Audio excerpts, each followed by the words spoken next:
Ayu Ting Ting bakal diperiksa polisi buntut promosikan judi online. Ayu Ting Ting bakal diperiksa Bareskrim Polri untuk dugaan terlibat judi online. Sebelumnya Bareskrim Polri memang menyatakan ada beberapa publik figur bakal diperiksa terkait judi online dan kini Ayu Ting Ting masuk dalam daftar tersebut.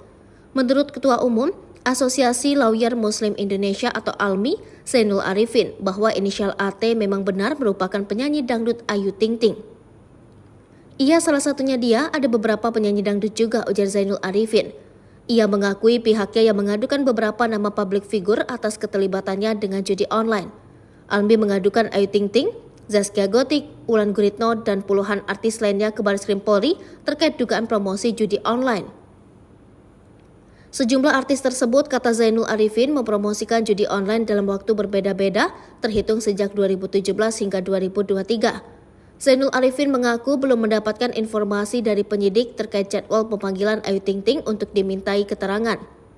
Dikatakan Zainul Arifin, para artis yang diduga mempromosikan judi online itu telah meraup keuntungan sampai ratusan juta rupiah. Pasalnya, para artis tersebut membuat konten video judi online dengan durasi waktu minimal rata-rata tidak sampai dari 1 menit. Para artis yang diduga ikut terlibat promosikan judi online yakni inisial WG, FP, DP, YL, DD, OL, DC, AL, GD, DC, BW, AM, NM, CV, GY, CC, CH, TM, SKO, HA, AL, JI, AT, dan ZG. Dari inisial disebutkan ada 2 penyanyi dangdut berinisial AT dan ZG.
Hai pemirsa Sri Popo TV, jangan lupa komen, like, dan subscribe, serta tonton terus berita-berita terupdate lainnya ya.